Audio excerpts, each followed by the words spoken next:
Il y a 4 femmes maintenant qui vont diriger ce journal, puisqu'à mes côtés, il y a Cécile Sour, qui est la directrice générale, et puis Valentine Auberti et Lénaïque Bredou, qui sont les co-directrices éditoriales.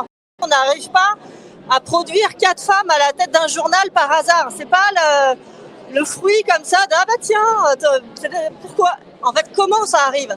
Ça arrive parce qu'à Mediapart, on a chevillé au corps cette idée d'égalité entre les hommes et les femmes depuis le début.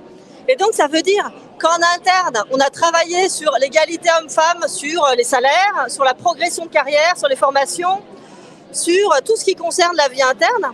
Et donc, ça nous permet d'assurer qu'on soit là, nous les femmes. Et puis aussi, vous savez, on a été le premier journal à documenter les violences de genre. Ça, c'était en 2016 avec l'affaire Beaupin.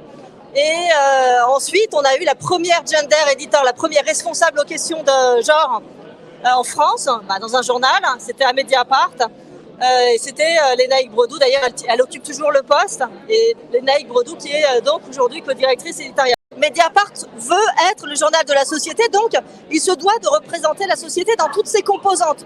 Donc nous devons absolument recruter des personnes avec des histoires, des profils, des sources variées, parce que ça nous intéresse à Mediapart d'avoir des journalistes avec des sources différentes les unes des autres. Par source, j'entends source d'information.